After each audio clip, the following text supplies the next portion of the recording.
Amandla. Amandla. Viva EFF, viva. Viva EFF, viva. Tata EFF, tata. Tata EFF, tata. Auwe musho mashudi, auwe. Auwe musho ANC, auwe. Down with DA, down. Down with Helen Zille, down. Down with DA, down.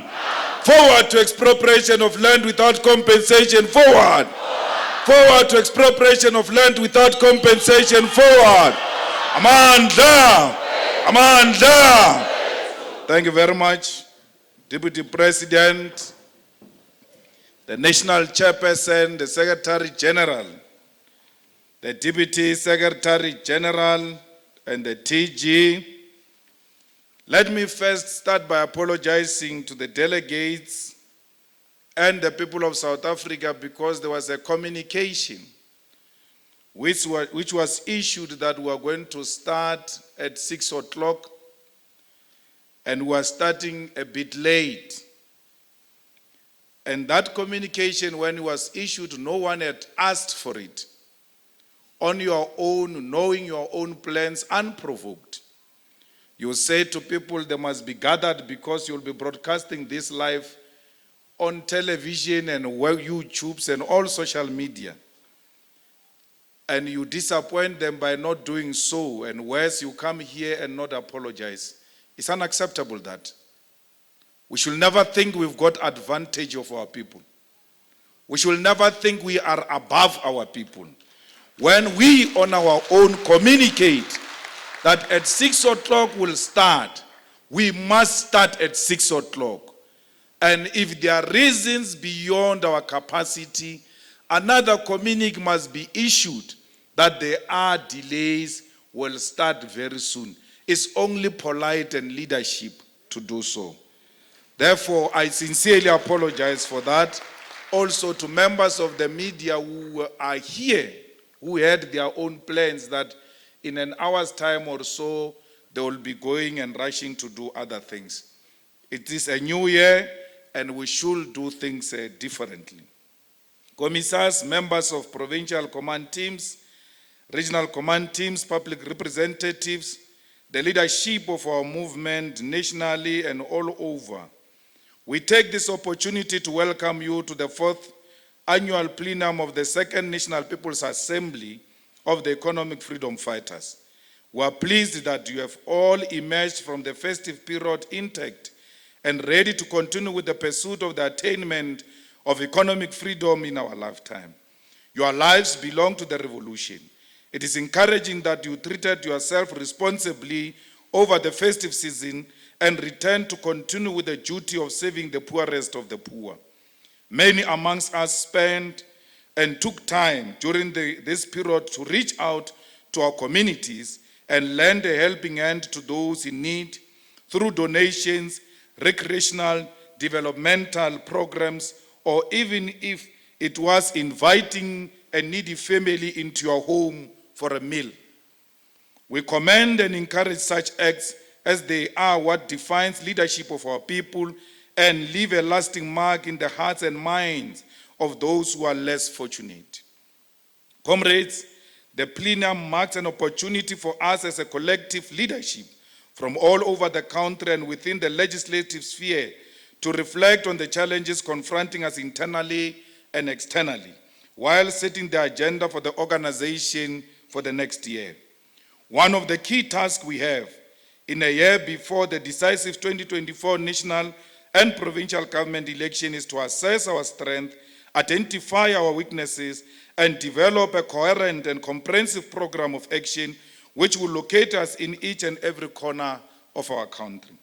Importantly, our strategies and tactics must always be mindful of the fact that not only are we in the campaign phase of an election year, we are equally celebrating a monumental achievement of sustaining the leftist and socialist organization in a hostile and capitalist condition for 10 years. Commissars and fighters, we are gathered here as the EFF and marks a great and significant milestone not only for itself, but for the liberation of all of our people and the return of the land. A decade ago, we undertook the task of building a movement that will be a place for refugee, for the poor, a shoulder to lean on for the abused, a source of strength for the exploited, a place where those who have historically been forgotten can find their identity and ultimately liberate themselves. This economic emancipation movement, the economic freedom fighters, was formed 10 years ago, and no one believed that would make it this far. When we canvassed the idea of political alternative and spoke to the grassroots activists across the length and breadth of the country on what is to be done, many already predicting our inevitable failure.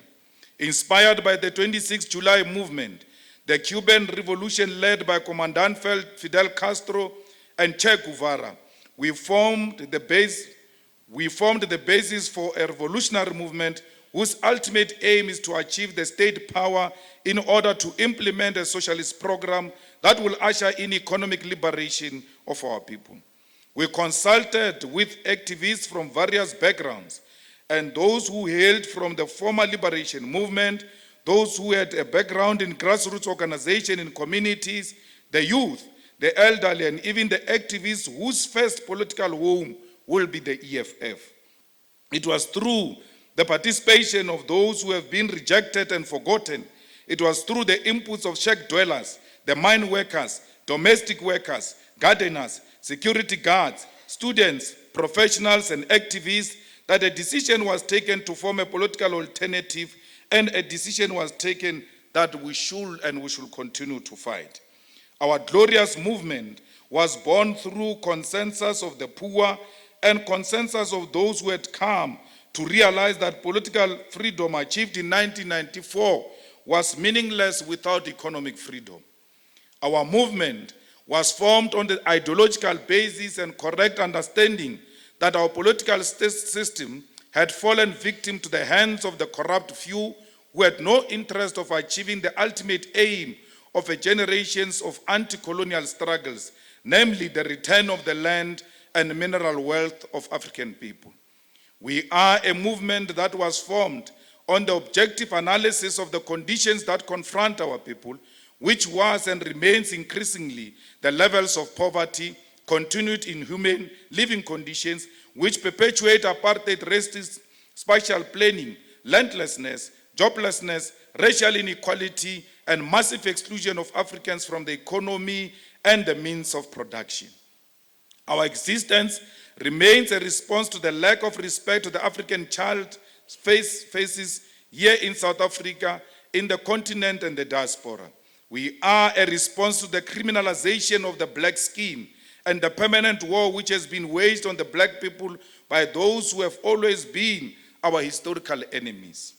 Perhaps most painfully, our movement was formed as a necessary resistance after the painful realization that the former liberation movement had indeed become a weapon in the hands of white monopoly capital and a weapon whose target was black and poor people. The birth of the EFF came immediately when the first drop of blood of Mgcineni Mambu Shinoki fell at the Kopi and turned the soil at Marikana into a bloodbath. As those bullets hit the flesh of 34 mine workers, our ancestors who had died bitterly in the hands of colonialists demanded that the EFF be formed to be the shield of our people against those who had murdered them and were now murdering their own children. As the defiant miners at Marikana were executed across the mountain at Marikana, with weapons being planted by their side to create an impression that they were a threat, a giant was being woken up. It is this giant that is reaching a decade of existence today. We were born out of the blood of Marikana, not only to avenge our people, but to ensure that such devastating tragedy never happens again. We were formed as an answer to the cries of widows of Marikana who buried their husbands, sons, and brothers, not knowing why they were executed without mercy. The EFF and the Marikana massacre can never be separated, because it was those mine workers, those widows, and those fatherless children who, with tears in their eyes, demanded the birth of this movement. It was the blood that was soaked into the soil of Marikana that demanded the formation of this movement. As we sit here today, we mark 10 years of answering to those cries.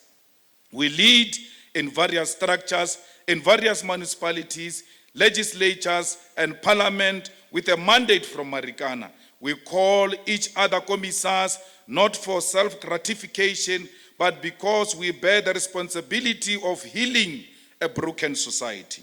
Fellow fighters, the responsibility upon our shoulders is as old as the struggle against colonial conquest itself.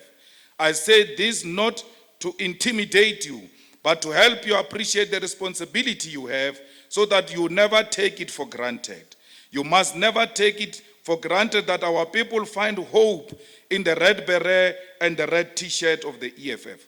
You must never underestimate that our people are intelligent enough to know that we are the true custodian of their history, and we are the only capable enough to lead them into the future.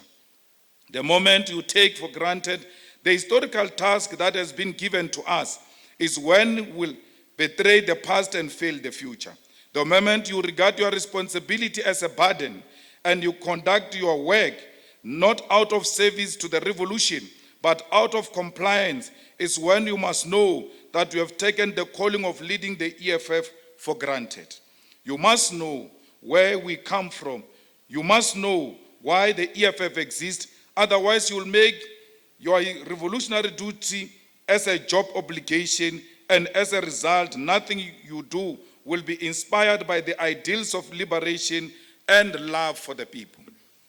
One of the most revolutionary responsibilities we have as leaders of the EFF is to have an undying love for our people. This is because you will never make a sacrifice for a cause you do not love and for a people you do not love. You will never sacrifice time away from your family if you resent the work that comes with liberating African people, and that work comes with being amongst Africans. If you do not love our people, you will resent deployment, because deployment takes you away from those you find comfort with and takes you to the trenches where our people are suffering.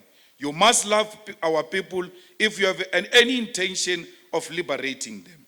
There is no liberation without love, and this task is so difficult because it requires you to love a hated people.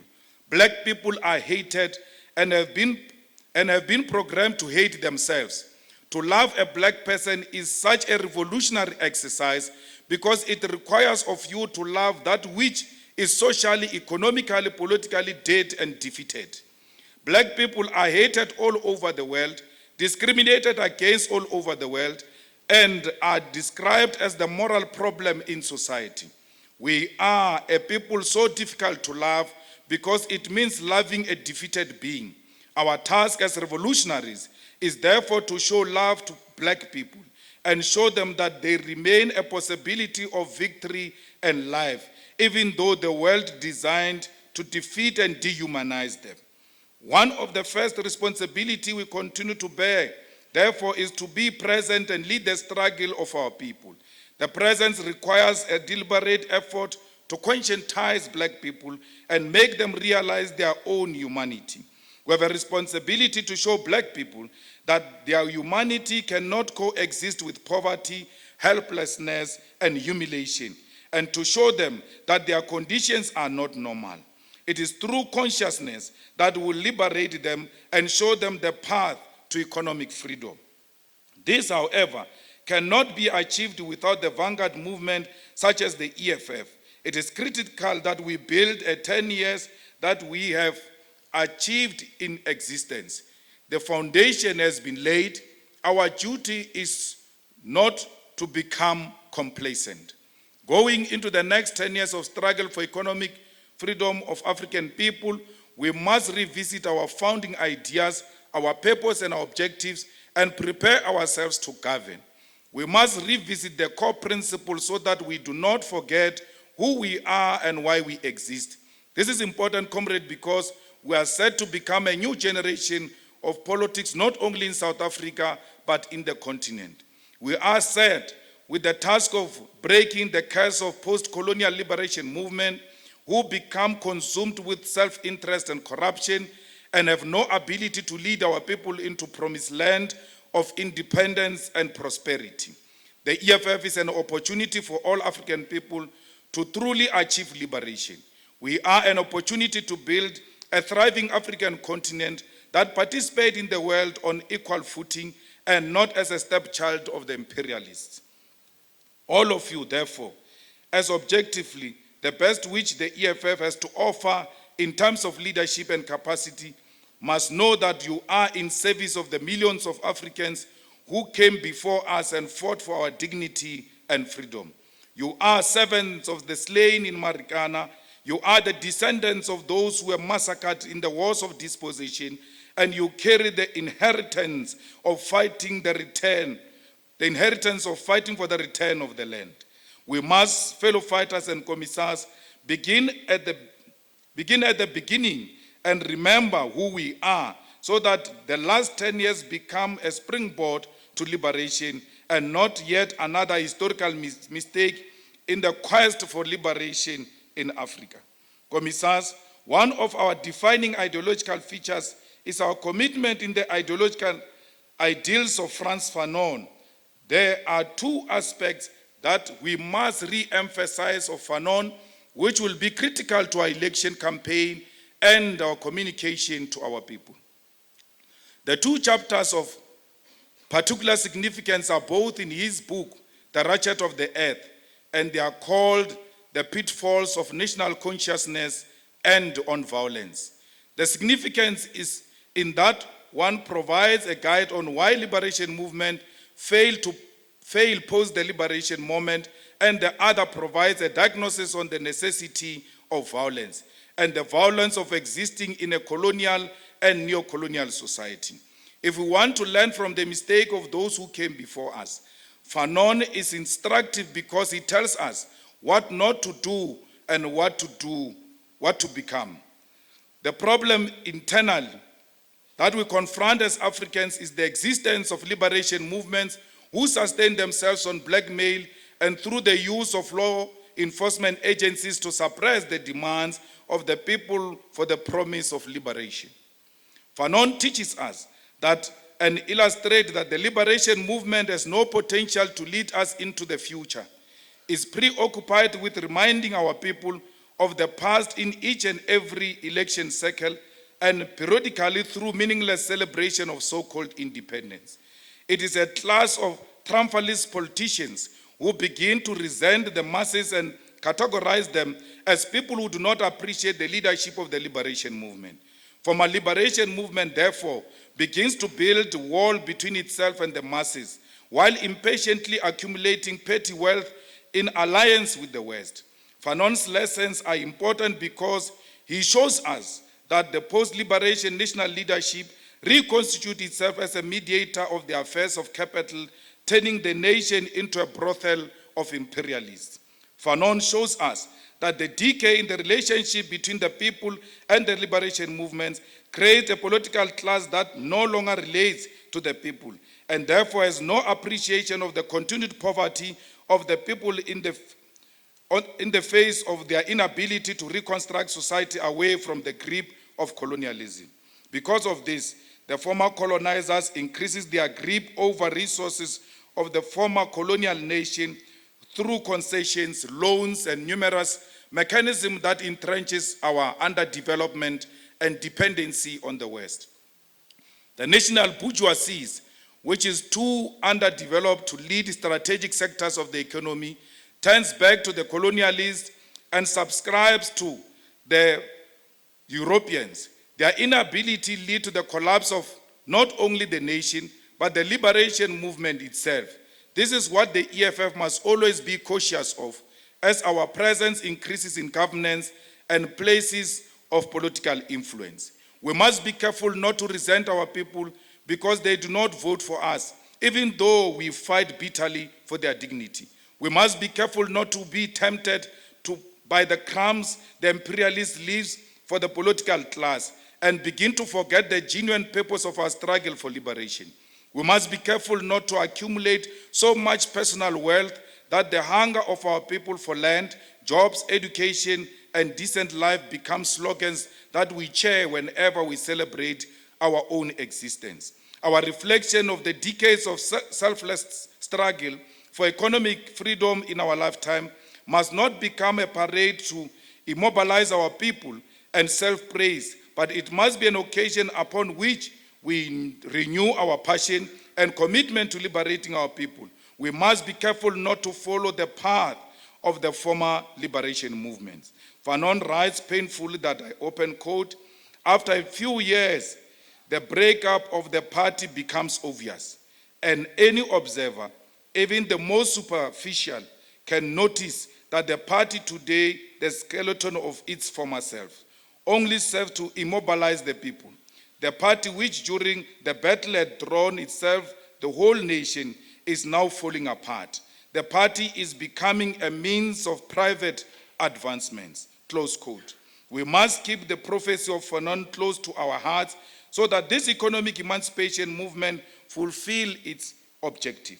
Comrades, these are internal contradictions that we ought to avoid in order to ensure that we do not face the same fate of betraying the mandate of liberation.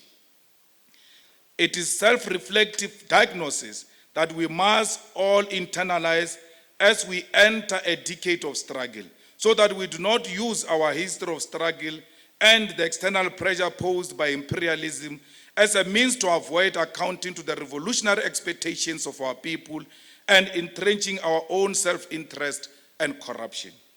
The second of Fanon's insight that we as a collective ought to keep close to our hearts is the phrase that decolonization is always a violent phenomenon.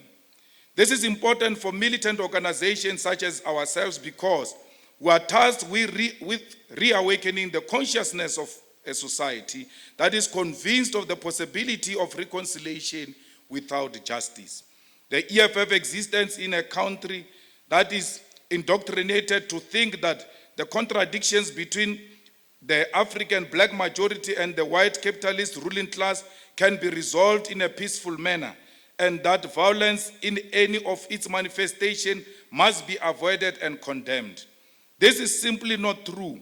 We must be able to explain that to our people.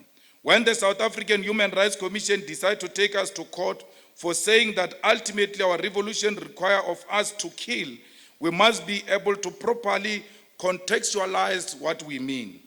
When the Human Rights Commission and the racist lobby group AfriForum take us to court for saying that we are in a war with white supremacy, we must be able to explain to our people what black consciousness is and why it cannot coexist with the idea that white people are inherently superior. Therefore, one must die. Fanon is important in this because he gives us the tools to explain to our people that conditions within which they live in are violent. It is violence to segregate African people to underdevelopment townships and villages without services. It is violence for white minority to have complete control over the means of production in Africa. It is violence that the majority of the land is in the hands of white minority. Colonialism is institutionalized and structural violence, and to reverse it, it requires violence. It is a form of systematic violence towards white supremacy to change legislation to allow for land expropriation without compensation. But this violence is rooted in justice. That is the message that we are sending, that there cannot be unity and reconciliation in South Africa without justice, and that justice will be violent to those who are comfortable at the expense of African people. Ultimately, there will be a need to take up arms, as this is the eventuality of all struggles against injustice that is met with resistance.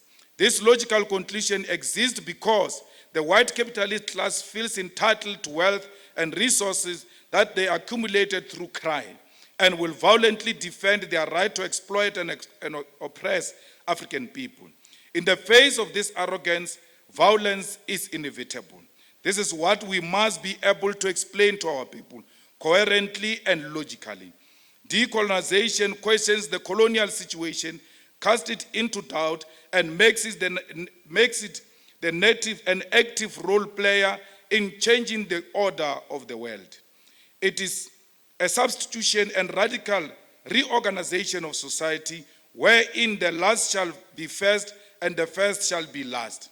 The process, therefore, Fanon tells us, demands of us to be ready for violence at any stage, because it is not possible to change society born out of and sustained by violence without violence itself. Colonialism is born from blood, suffering, slavery, and destruction of Africans and African identity. Without violently subjecting of the African, the colonial system in itself ceased to exist. Our people being denied education is violence. Our people living in shacks is violence. Our people working in the mines yet earning little money while enriching the global capitalist is violence.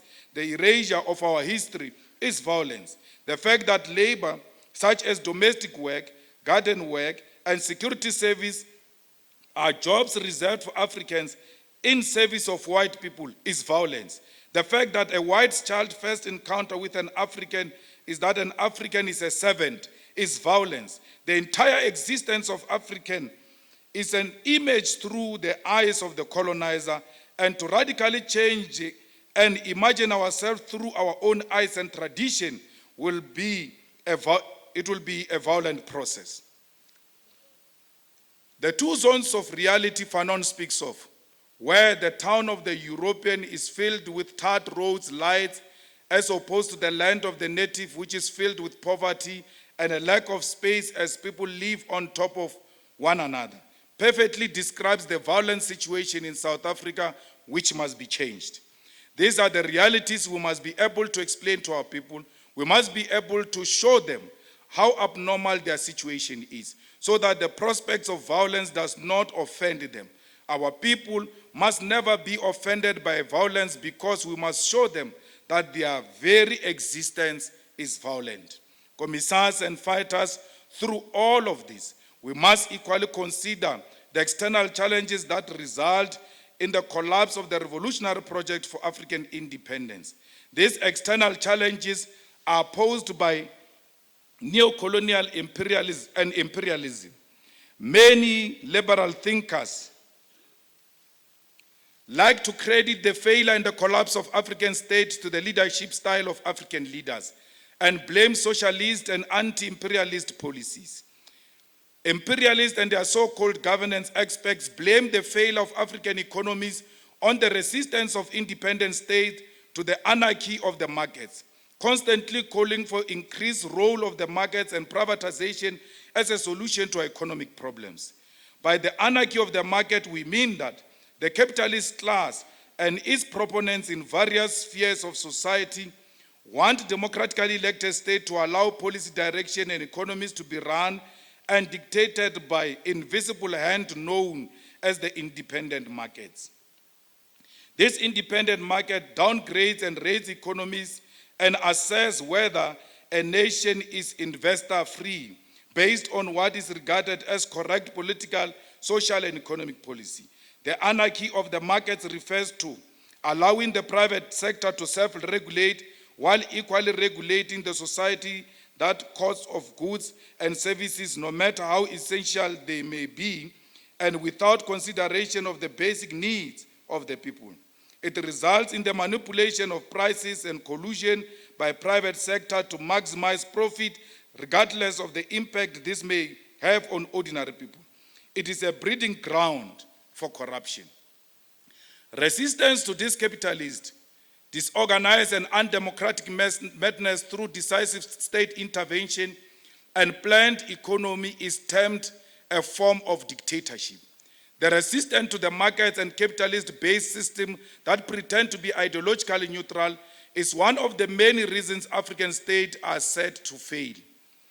All these reasons for the failure of socialist or African state is promoted by imperialist nation in order to avoid being located as the problem confronting Africa and the third world.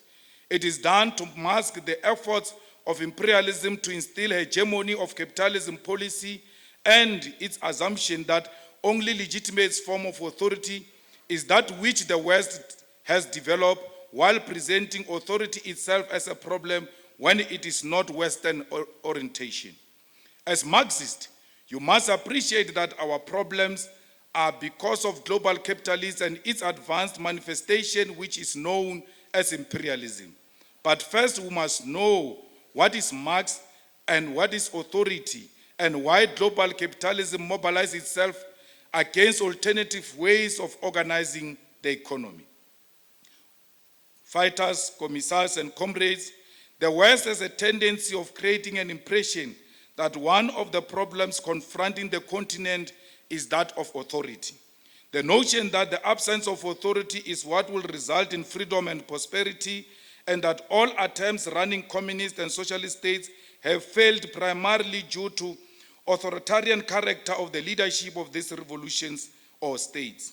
President Mugabe, President Gaddafi, President Sankara, President Castro, President Xi Jinping, President Putin are all accused of being authoritarian, as if the West is controlled by a friendliness of students of democracy.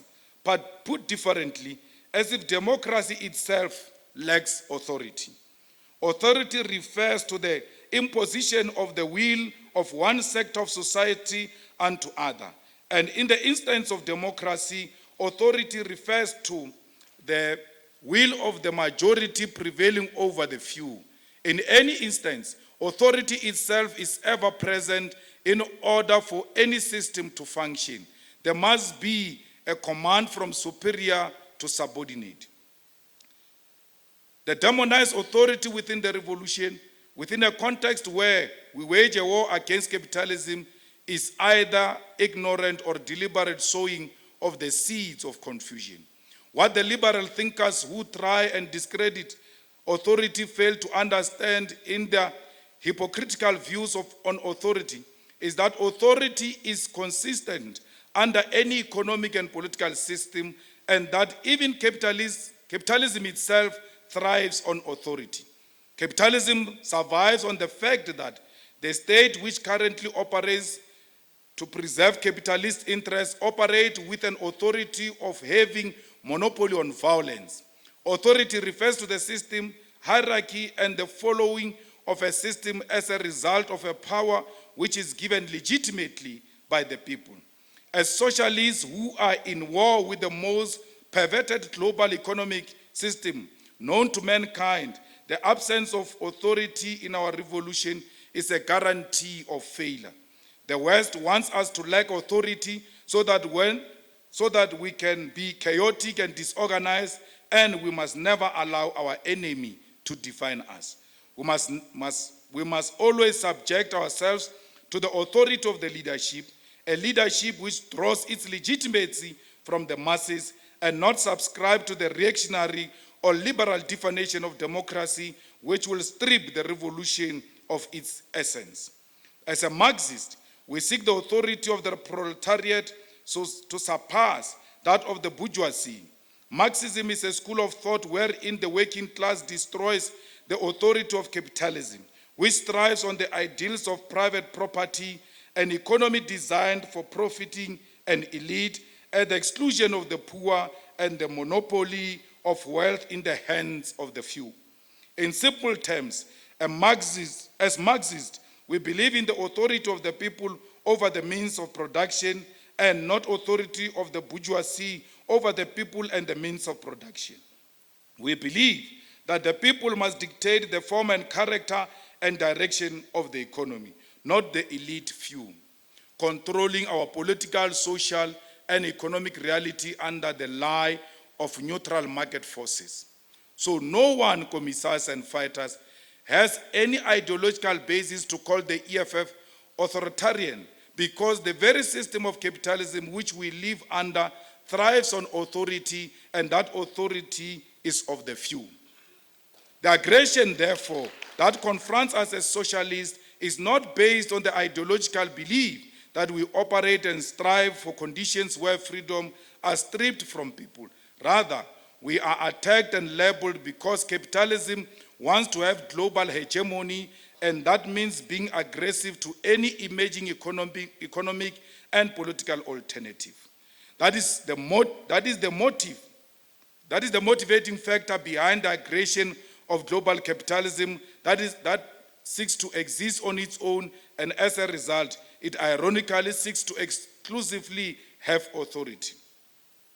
Cuba has been subjected to over 60 years of sanctions and embargoes because they have shown the possibility of the success of socialism and the authority of the working class.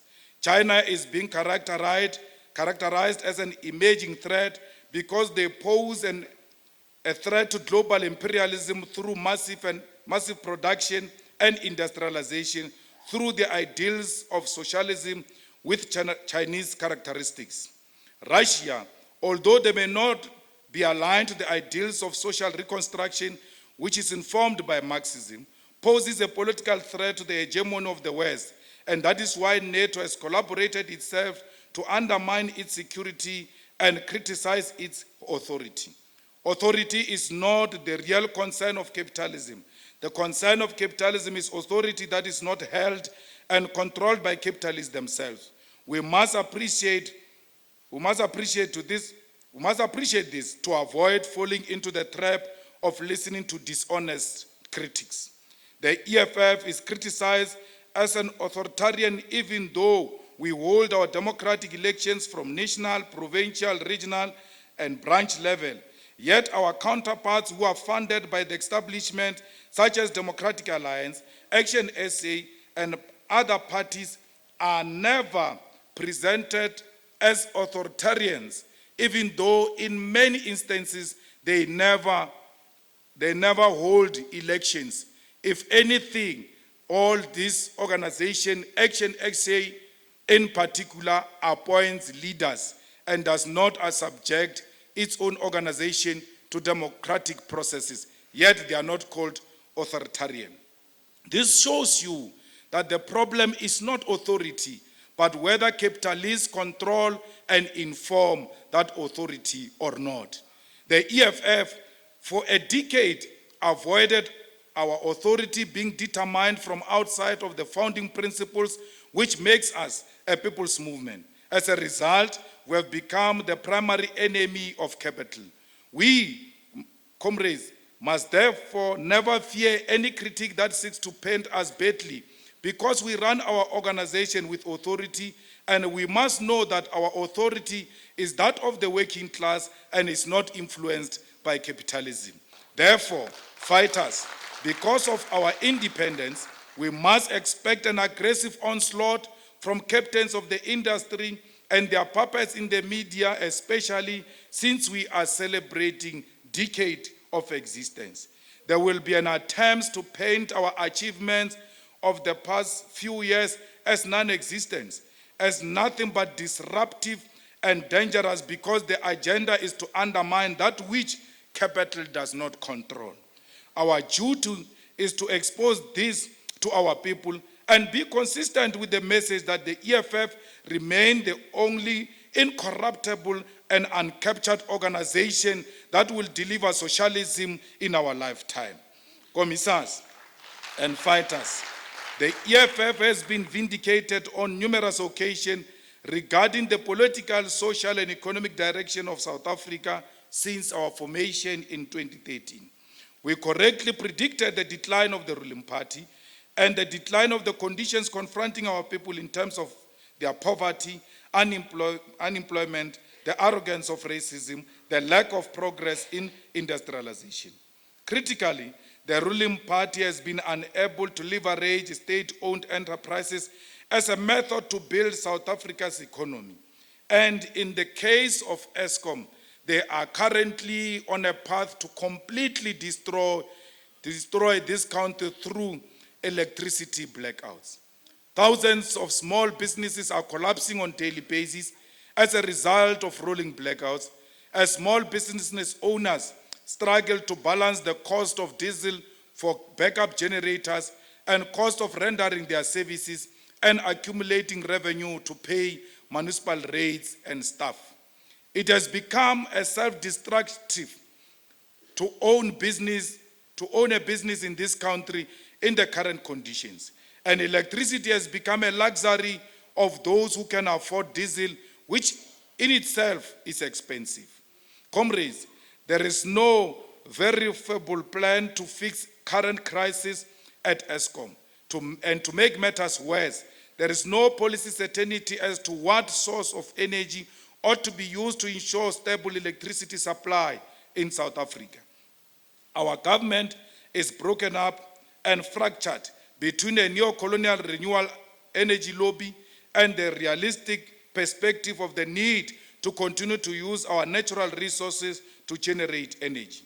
This uncertainty and split is created by capital itself. The crisis at Eskom is created by capital itself because it's a capital that is disparate to collapse Eskom in order to ensure private sector control through independent power producers and renewable companies which are owned and controlled by the West. There is pressure to make South Africa an energy experiment for the complete abandoning of coal as an energy source in favor of exclusive reliance on renewable energy.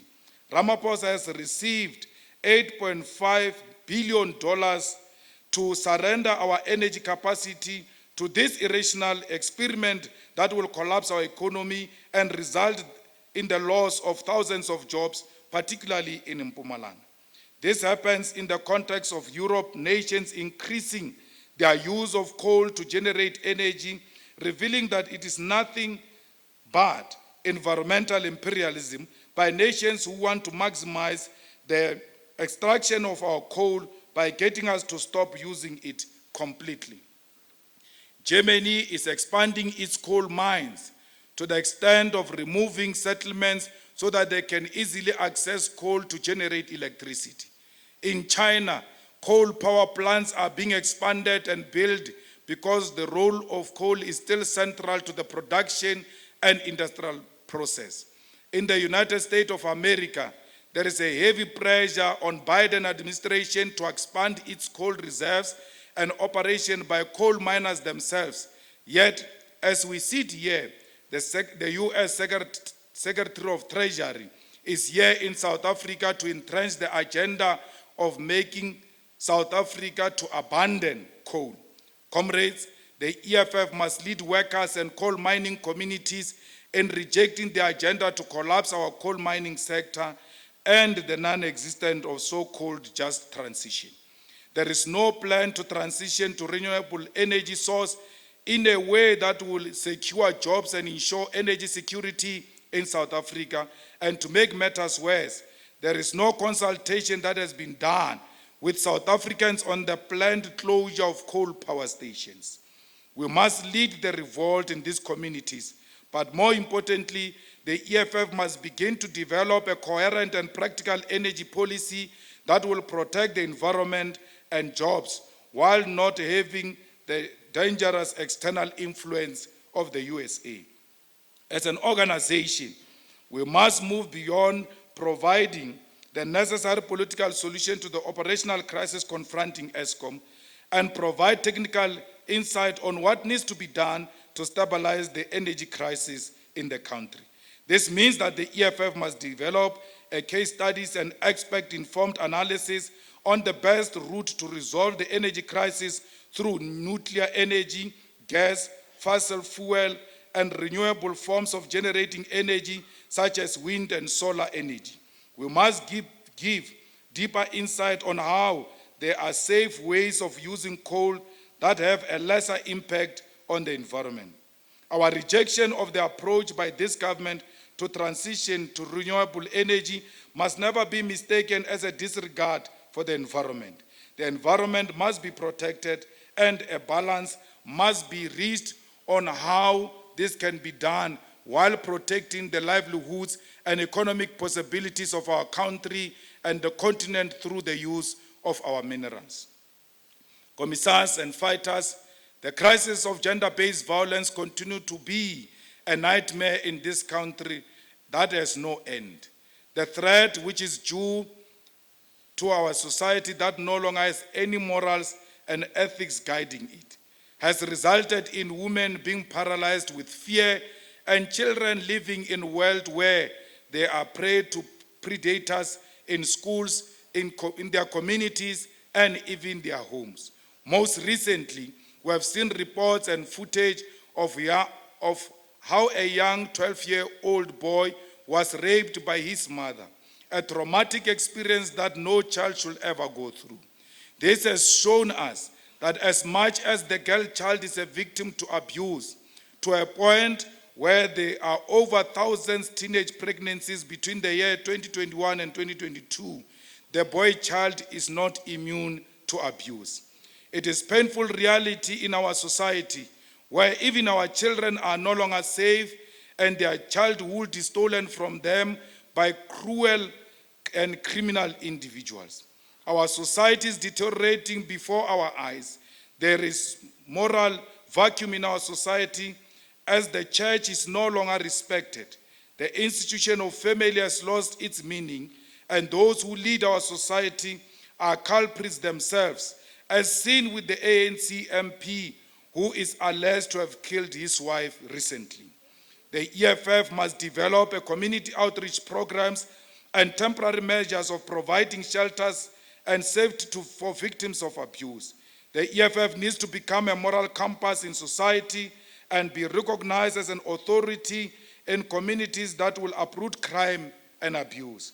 This means we need our public representatives to be fearless activists who do not turn a blind eye and deaf ear to the cries of women and children who are abused within our communities. We must have teams that intervene on a daily basis on matters of abuse and work hand in hand with law enforcement agencies. The EFF must take back to the people, and our leaders must occupy organs of people's power so that we can be recognized as a morally superior alternative that is in touch with our people. You must establish community forums that do not practice vigilantism but operate within the confines of the law and bring perpetrators of violent crime to justice. Our branches must be visible in fighting drug abuse, extortion rings, and all organized crime, and must not simply convene to elect delegates for assemblies and positions in councils. Our people's movement is found fighting crime, fighting abuse, participating in alleviating the social ills in our communities. There is no legislation or heavy-handedness, policing, or deployment of the army that will stop crime and abuse. It requires social intervention, and the EFF is the only organization that is capable of achieving that. I think what I will do, I've got there.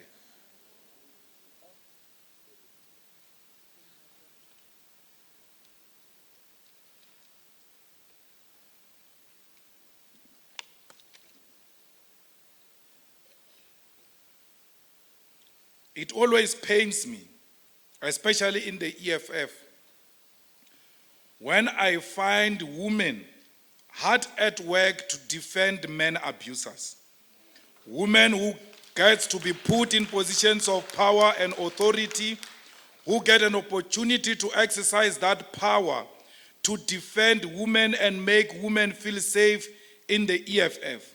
It will be the same women who use such power to undermine other women and make them feel unwelcomed in the organization.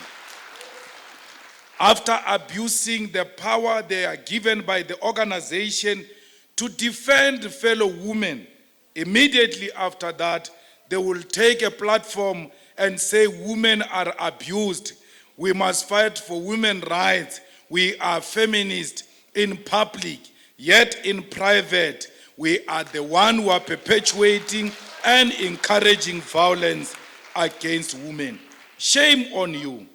Why would you be a woman who stands bold and defend a man who threatened violence against another man for factional purpose, for you to defend your position, for you to be loved by men over women.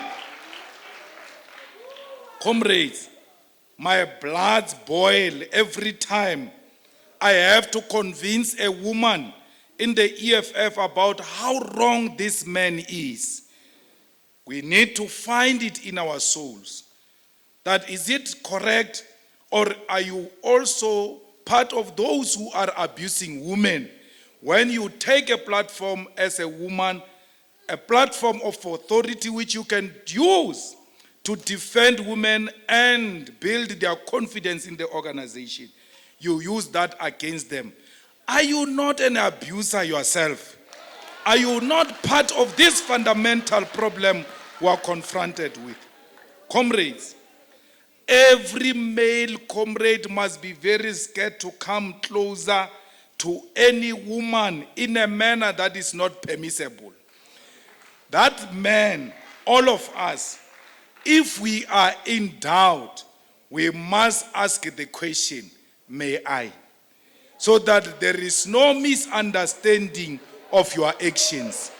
Men must always be aware whether their decisions on the bodies of women are correct or not. Women must never doubt themselves. It is men who have created this problem, and therefore they must doubt their actions if it is in keeping with what the EFF stands for, and therefore seek to correct themselves.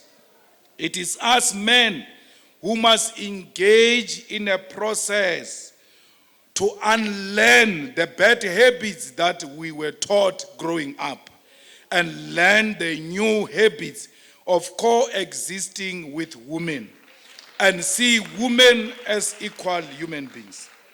I was so disappointed when all provinces elected men as chairpersons of provinces all over South Africa before the conference of Limpopo. And in Limpopo gave me a very nice Christmas present by electing a woman.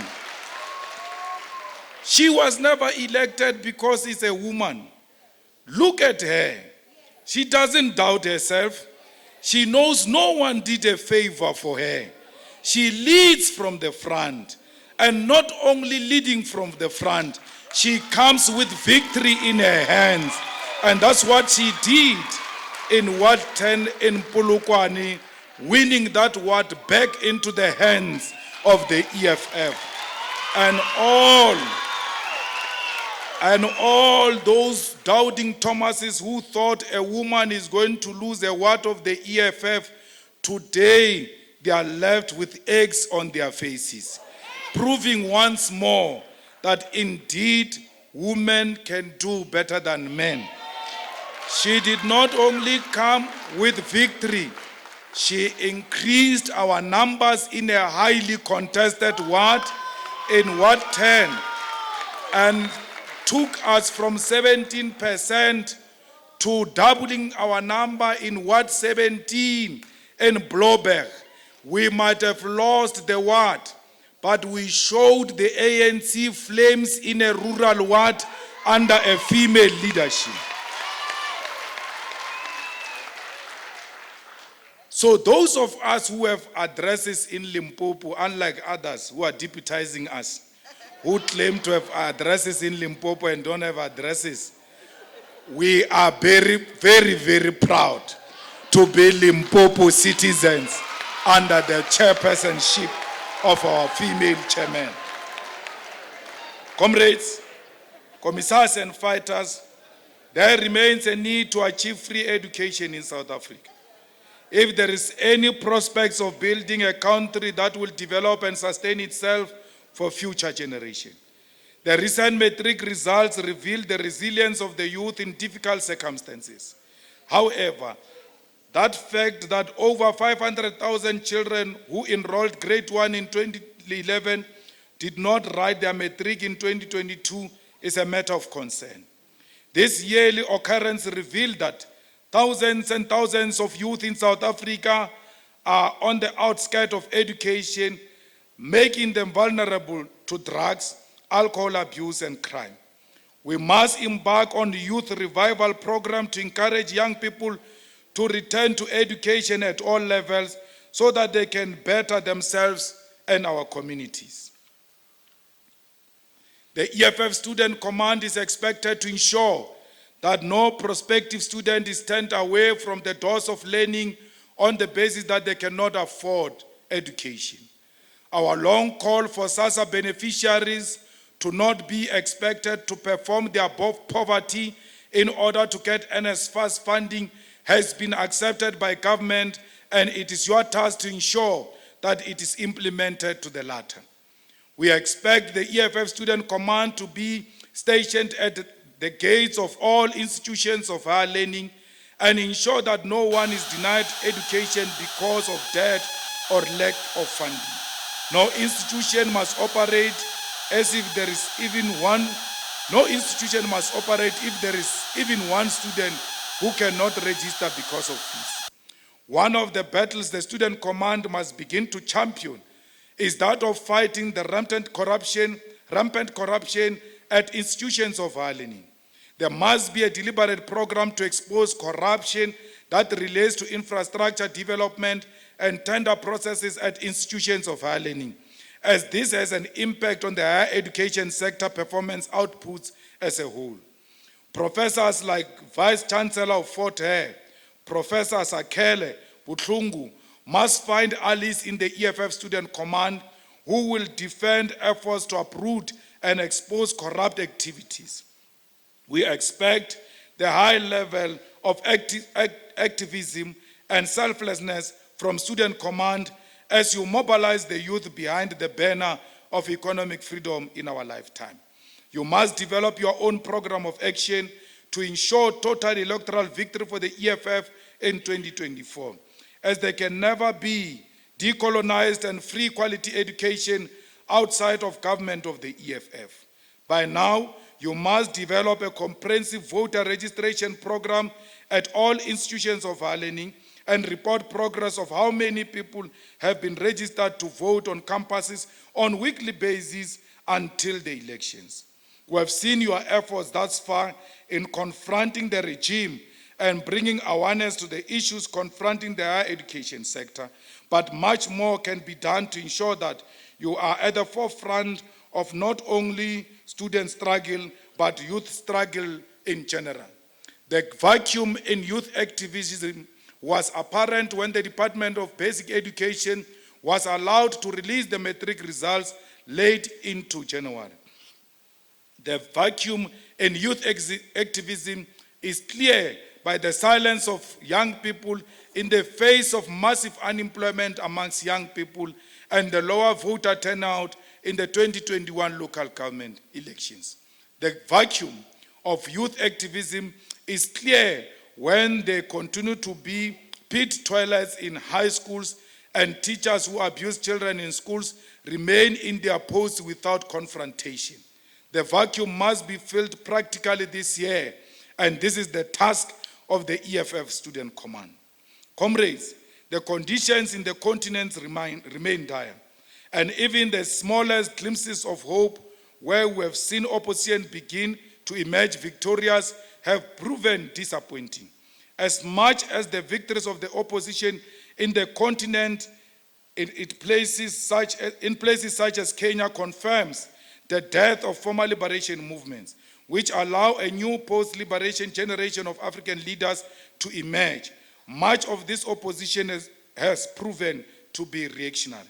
We saw the newly elected president of Kenya, William Ruto, attended the funeral of the head of the British monarchy, Elizabeth, paying tribute and respect to an institution that committed genocide against the anti-colonial Mau Mau rebels in Kenya. In Zambia, we have seen the newly elected president surrendering the country to the mercy of the World Bank and its concessional loans, one that amounts to $275 million, further entrenching African dependency on the parasitic institutions which dictate economic policy in the country. The oppositions which are emerging in the continent as the liberation movements die do not seem to be revolutionary in content and in character. And this is a threat that we must guard against here in South Africa as well. The death of the ANC must be managed by a progressive left which is led by the EFF, lest the country be thrown into the right-wing regression. Comrades, our people continue to be persecuted in Eswatini, most recently culminating in the murder of a human rights activist, Thulani Maseko. The regime of Mswati has grown in arrogance and requires much more confrontation and solidarity by all of us in the region and the continent. That Mswati is embraced by the political establishment in South Africa and invited to events of significance, revealed that the ruling party in South Africa will sacrifice the cause of human rights in the face of political expediency. We, as the EFF, must therefore lead the charge and bring the struggle in Eswatini to its finality. Our international relations must begin to meaningfully mobilize international solidarity for the people of Eswatini, beginning for a call on financial embargoes against businesses of Mswati. Mswati must financially be isolated from trade and business in the SADC region, the continent and the world, as the first step towards his ultimate removal and imprisonment. We must begin to take the EFF into the continent in a much more meaningful manner to avoid political chance takers utilizing the name and brand of the EFF for personal wealth accumulation. This plenum must provide decisive direction on how the organization can build meaningful and strategic relations in the continent in a way that will benefit the organization in the war to be waged in 2024. Commissars and fighters, we must be able to strike a delicate balance between imperative to condemn that anti-human rights Taliban regime in Afghanistan, while understanding the devastating impact of imperialist meddling by the USA and United Kingdom in the political instability in the region. It is an objective fact that chaos was created in Afghanistan and across Middle East in search for supposed terrorists and non-existing weapons of mass destruction.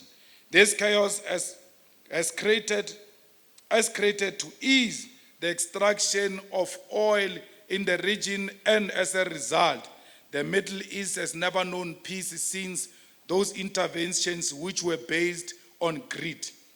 The regimes in the Middle East, however, continue to practice crude, conservative forms of religion which spill over into governance and create an environment where women are denied opportunities to education, jobs, and skills development.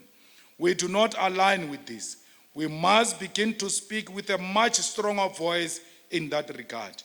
Our position with regard to ongoing conflict between Russia and Ukraine remain the same, and as the terrorist organization known as NATO consolidates itself to further arm Ukraine and encroach on the security of Russia, we must, as the left, condemn and expose NATO.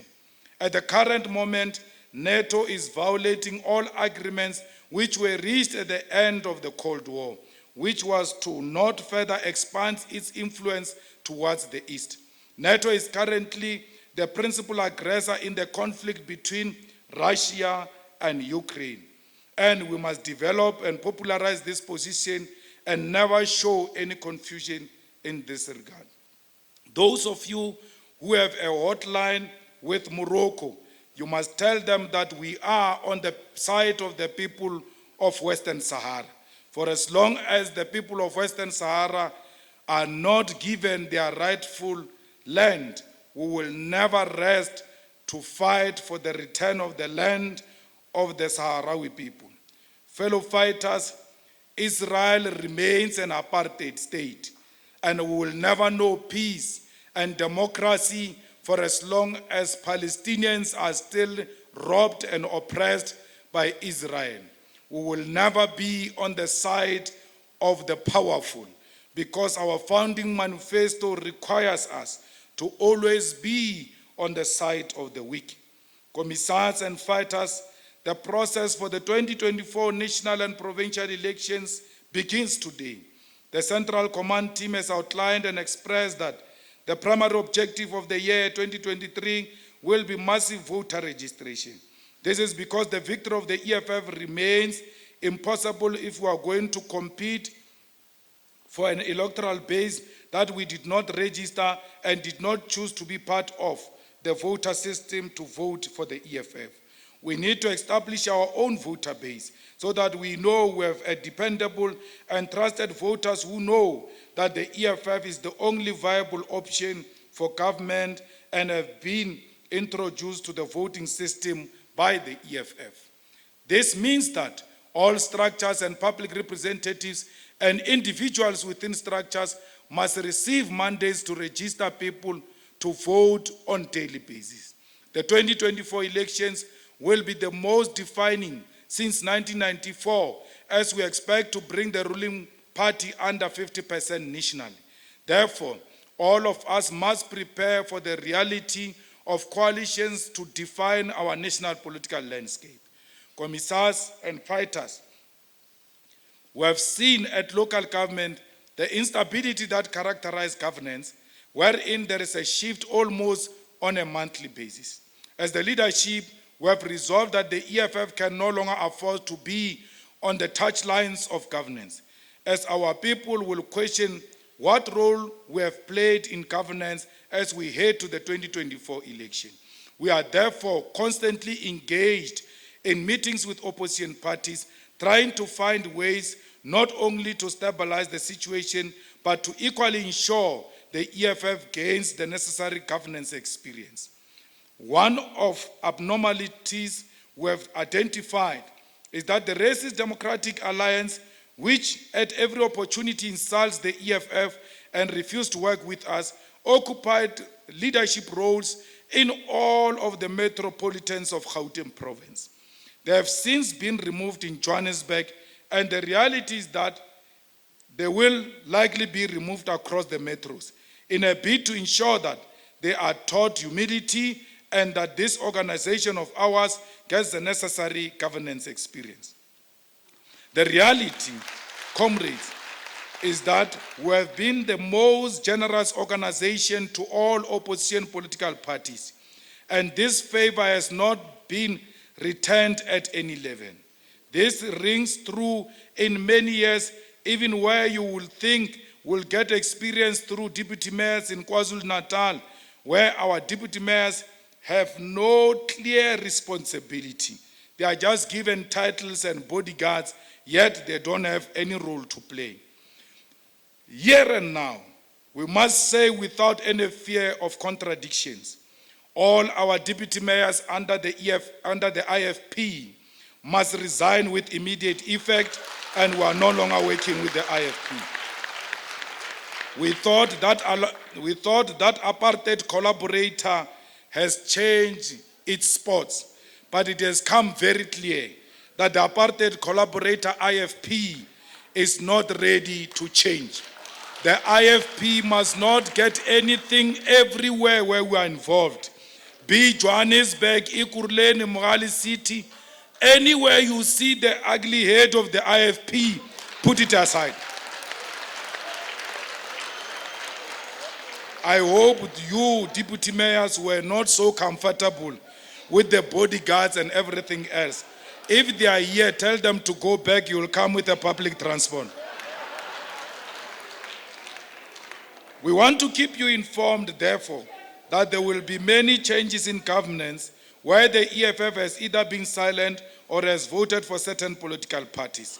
The EFF will no longer be a stepping stone for others to govern at its own expense, and we want to form part of governance, and we must be treated as equals in any arrangements that will be constituted.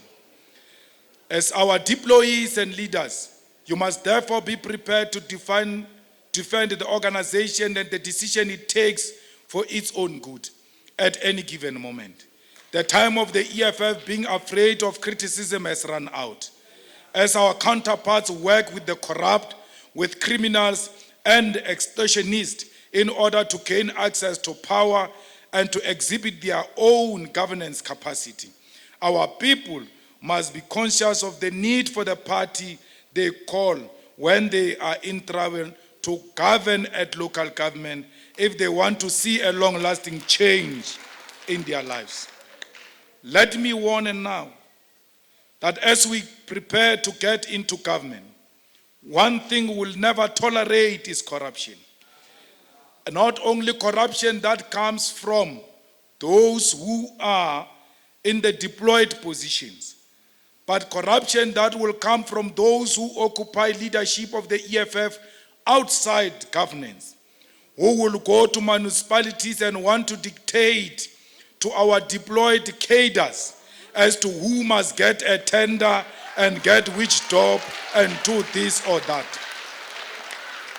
I've seen with keen interest some uncontrollable interest from some amongst us when we talk about a possibility of governing.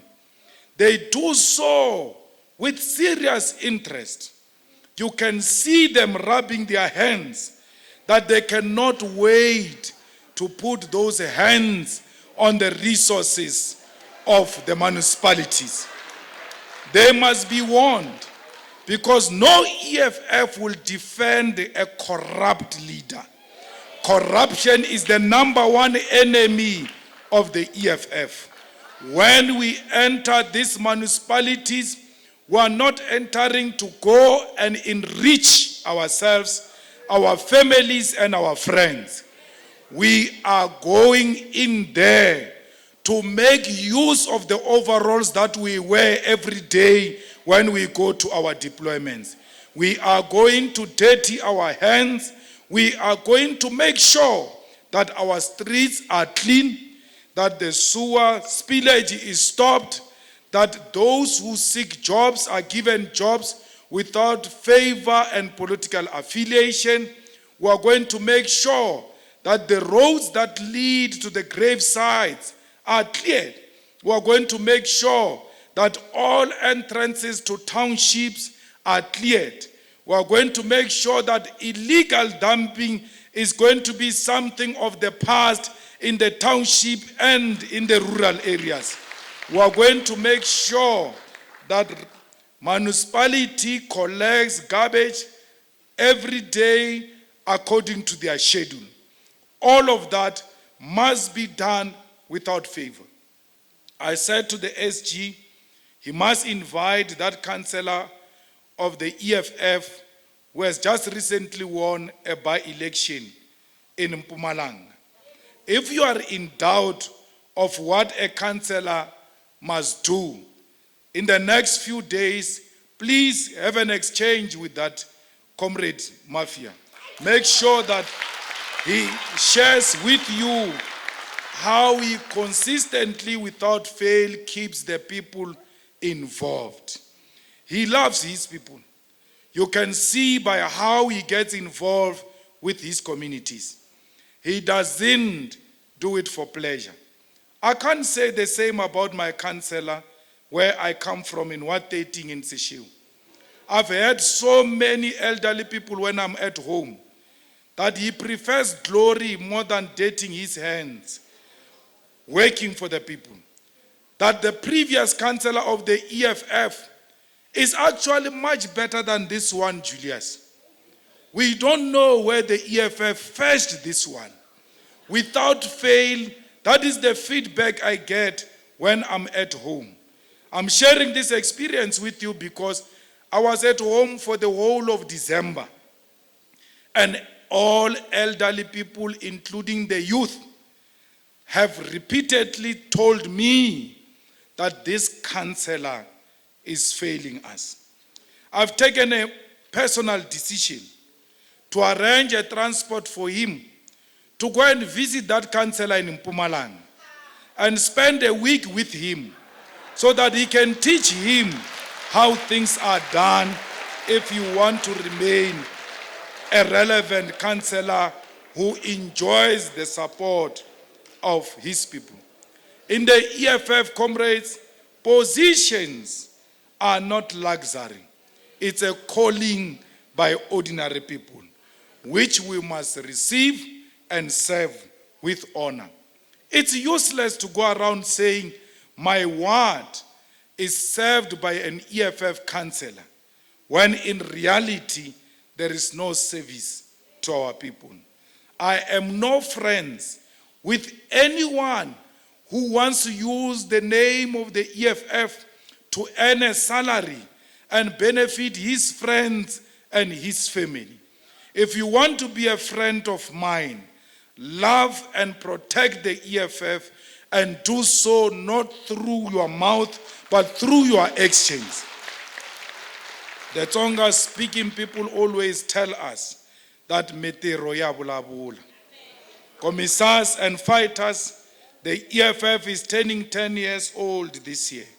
It has been a difficult 10 years that has come with challenges, success, and lessons. We have been able to build a vehicle for the poor that has not shaken in the face of capitalist aggression. We have been able to create a political home for those who are tired of corruption, for those who are tired of victimization and racism. We have been able to build a leftist alternative that has gone back to the roots of our liberation struggle. We have grown steadily since our first participation in 2014 national government elections, and we have been the only political party to show an upward trajectory in performance since our inspection. Our public representatives have been warriors in our councils, legislatures, and national parliament, fighting for accountability, transparency, and good governance, even when we have been confronted with violence and intimidation. Fellow fighters, you form part of a revolutionary history, and no one can take away your contributions, your sacrifices, and what you have given to this economic emancipation movement. It does not matter what may happen. Perhaps for many who were deployed to legislature, this is the last time we may meet, as you were deployed on the ticket of political leadership, which you have maybe lost in the recent Provincial People's Assembly. As you relinquish those responsibilities, as the SG will be delivering not so good news to you, worry not. Your names are engraved in the history of economic emancipation of our revolution. Yours has never been a personal glory. Yours has been a contribution towards the total liberation of the dejected masses of our people. Standing here, I know that you will remain loyal and disciplined members of our organization and continue to participate at a branch level and use that experience to strengthen your own branch and any other lower deployment you may get. All that matters is that you have made your contribution towards the liberation of the people of South Africa. These 10 years have been of true sacrifice and selflessness. It is an achievement that can never be undermined, even by the greatest doomsayers. The 10th anniversary will be celebrated at FNB Stadium, and the leadership of Gauteng and Johannesburg is tasked with ensuring the success of this historical festival of the poor. No laziness will be tolerated heading towards this campaign. It will require a great effort to ensure that we do not only fill the venue, but that there is an overflow outside of the FNB Stadium. We must present on that day to our people the People's Manifesto for Economic Freedom as we prepare to govern in 2024. It must be an occasion where we recommit ourselves to the founding manifesto of the EFF and the 7 non-negotiable cardinal pillars. It must be an occasion which is felt across the continent and the world as the day on which the young organization reaches a stage of maturity and can stand head and shoulders with the great anti-colonial movements of African history. The roots of of economic freedom have grown strong since we planted the seeds a decade ago. Let us now nurture this tree that will provide the shades to the African child in times of hardship and difficulty. It is 10 years of selfless struggle, and we have a duty to continue to build this organization for another 100 years as shield and spear in the hands of the poor. Let us build this movement of Winnie Mandela, of Nkgopotse Tiro, of Steve Biko, of Robert Sobukwe, of Muammar Gaddafi, of King Cetshwayo, of Queen Nzinga, of Queen Mantatisi, of King Hintsa. I say to Peter Mokaba and Winnie Mandela, your teachings have not come to nothing. I am ready to ensure that this organization succeed beyond an individual. This organization is not Julius Malema. This organization is not my family. At any time you want me to go, I will do so proudly because I've made my mark. Thank you.